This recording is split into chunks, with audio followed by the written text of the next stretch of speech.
회사는 이해 관계자들이 어떤 관점에서 어떤 지표를 가지고 우리 회사를 평가하는가를 끊임없이 모니터링하고 준비할 필요가 있습니다.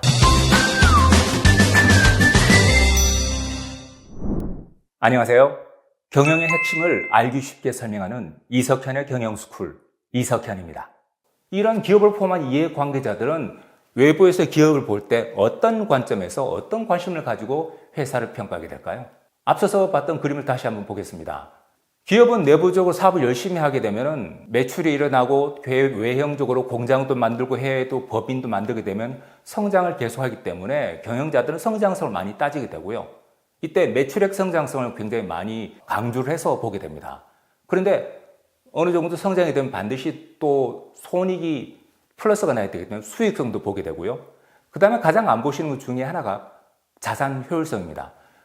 앞서서 설명드렸던 케이스는 자산을 확보하기 위해서 10억을 가지고 출발했는데 그 투자한 10억에 대해서 과연 내가 리턴을, 즉 손익을, 이익을 얼마나 끌어들였냐라는 것은 굉장히 중요한 포인트임에도 불구하고 어떤 경우에는 매출만 일어나고 영업이익만 플러스가 나면은 내가 회사를 잘 운영하고 있다라고 부분적으로 회사 경영을 판단하는 경향이 있습니다. 이 부분은 조금 더 그 시야를 확대를 할 필요가 있습니다. 그러면 외부 이해관계 중에서 제일 먼저 채권자부터 보겠습니다.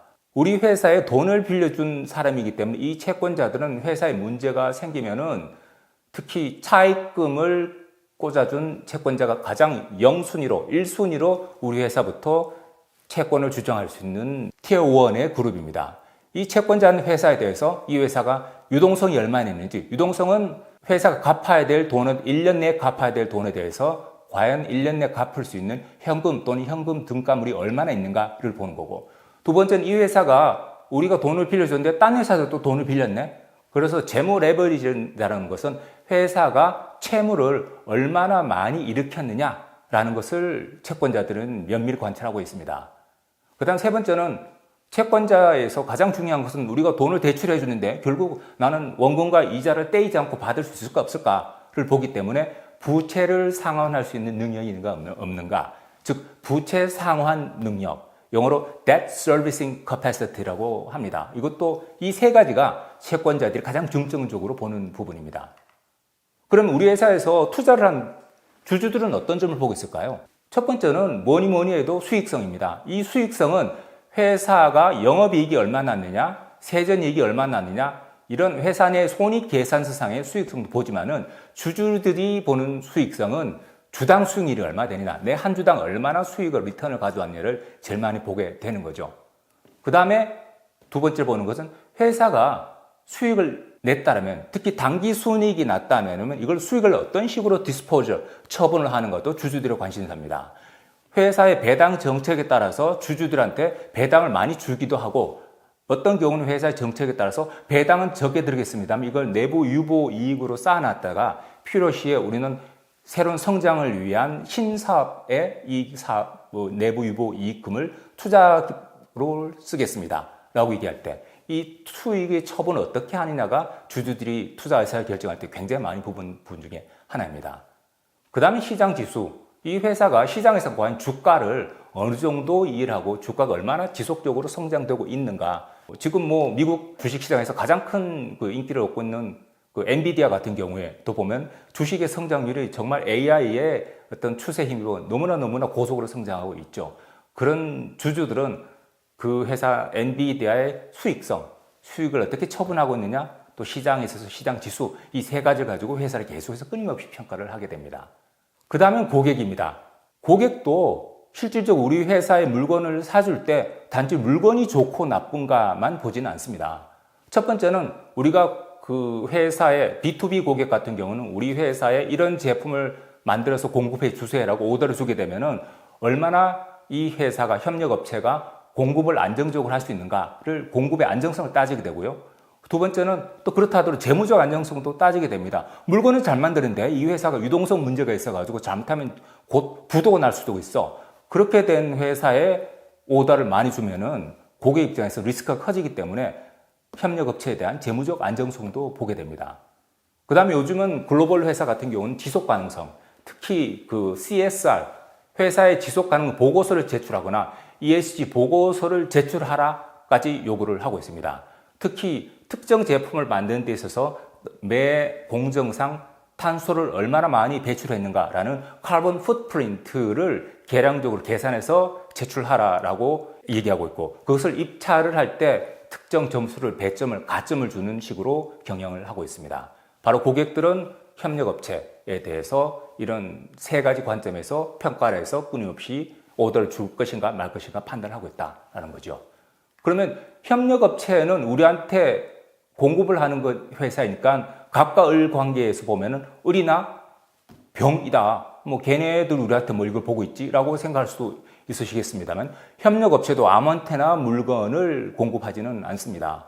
우리가 저 회사에 물건을 공급할 때는 저 회사가 앞으로 계속 성장할 수 있는 회사냐, 그리고 뜨고 있는 산업에서 튼튼한 회사로 있느냐, 납품을 하기 전에 내부적으로 다 판단을 하고 있습니다. 그다음 두 번째는 협력업체도 우리 회사에 대해서 재무적으로 안정적인지 아닌지를 따지게 됩니다. 왜? 물건을 납품을 10억을 했는데 이 회사가 재무적 문제가 생겨서 유동수익이 빠지면은 납품한 대금을 받을 수 없는, 매출 채권 회수가 안 되는 문제가 발생할 수 있거든요. 그다음 세 번째는 거래 일관성입니다. 어떤 제조업체는 그 사업 계획을 수립해서 생산 계획을 만든 그 내용을 협력업체랑 공유를 하면서 안정적으로 물건을, 원재료를 확보하고 안정적으로 생산할 수 있도록 지원해주는 그런 회사도 있습니다. 또 어떤 경우는 오다를 내리더라도 그 오다를 내린 것에 대한 변경을 최소한은 적게 해서 협력업체가 안정적인 조업이 가능하도록 지원해주는 굉장히 좋은 그 고객들이죠. 협력업체도 어느 정도 규모가 커지면 고객을 선별적으로 이런 세 가지 관점에서 성장성, 재무적 안정성, 거래 일관성이라는 관점에서 회사를 평가해서 거래를 하고 있습니다. 자, 스타트업을 하시는 대표이사님들은 회사 초기에는 이 모든 것을 생각을 안 하시겠지만은 회사가 규모가 커지고 J컵으로 커지면서 매출이 100억이 넘고 500억, 1000억으로 커지게 되면은 앞서서 설명드렸던 채권자, 주주, 고객, 협력업체 모든 앞서 설명드린 이런 관점에서 관찰을 받고 또 데이터나 정보를 요구받기 시작하게 되실 겁니다. 그러면 정부는 또 가만히 있을까요? 회사가 점점 더 커지고 회사가 사회에 기여하는 기여도 커지게 되면은 정부는 이 회사에 대해서 경제적으로 얼마나 기여를 하느냐, 일자리를 얼마나 많이 창출했느냐, 그런 것도 따지게 되고요. 또 재무적으로 정말 전략적으로 중요한 특정 업종 같은 경우는 이 회사가 만약에 무너지게 되면 국가 경제 또 국가 방위 산업에 아니면 국가 전략 산업에 큰 영향을 미친다고 판단되면 국가에서도 재무적 안정성을 굉장히 따지게 됩니다. 또 동시에 특정 회사, 특정 산업에 있어서는 ESG, 환경 관점에서도 보게 되고요. 또 당연히 국가 조직 중에 하나는 금감원 같은 경우에는 회사가 경영하는 데 있어서의 재무적인 관점을 봤을 때 나라에서 얘기하는 회계 기준에 의해서 정상적으로 재무제표를 잘 작성해서 회계에 관련된 또 세무에 관련된 기준을 위반하지 않고 제대로 하는가라는 것을 컴플라이언스 차원에서 끊임없이 모니터링하고 피드백을 주게 됩니다. 이렇게 설명해서 보시면 기업에서 참 복잡하죠. 내가 회사에서 돈 조달해서 물건만 잘 만들면 될 것 같은데 회사라는 단위 회사의 밖에 있는 이 생태계, 에코시스템은 수많은 이해관계자들이 우리 회사를 이렇게 관찰을 하고 있습니다. 자, 그럼 조금 더 자세히 들어보겠습니다. 채권자, 주주, 정부, 고객, 협력업체들은 관찰만 하고 있을까요? 아닙니다. 실제적으로 이러한 이해관계자들은 특정 지표를 가지고 우리가 모르는 사이에 우리 회사를 평가하고 있습니다. 먼저 채권자부터 보시면은 유동성 관련해서는 유동 비율을 가지고 보게 되고요. 유동 비율은 1년 내에 갚아야 대할 채무, 즉 100억을 우리가 1년 내에 갚아야 된다면은 유동 자산을 현금 및 현금 등가물이 최소한 100억 이상 있어야 됩니다. 이게 떨어지면 유동 비율이 떨어지게 되고 잘못하면 부도의 위기가 있다고 보는 거죠. 두 번째는 부채 비율도 자본이 100억인데 부채가 200억이면은 200%까지는 부채 비율은 그래도 괜찮다고 봅니다. 근데 이게 넘어서서 400, 500으로 넘어가게 되면은 굉장히 재무 구조가 악화됐다고 평가를 합니다. 실제적으로 최근에 나타나는 수많은 그 부도 위기에 몰린 회사 또 회생 절차에 들어가 있는 회사들의 재무제표를 보시면은 그 중에 수익성은 벌써 3년, 4년 전부터 적자가 나기 시작했고요. 그다음에 부채 비율은 급격하게 올라가서 400%가 넘어가면은 그게 보통 일반적으로 그 법정 관리 또는 회생 절차에 들어가는 회사의 부채비율인데 400%가 올라가면 그게 1000%를 넘어가는 경우는 한 2, 3분기면 지나면 금방 올라가기 때문에 부채 비율 200%가 넘도록 정말 관찰 잘 하셔야 되고요.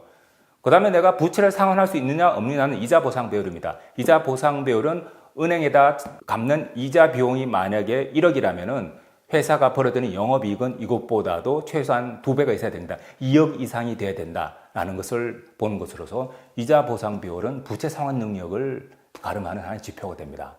주주들은 또 어떤 지표로 가지고 볼까요?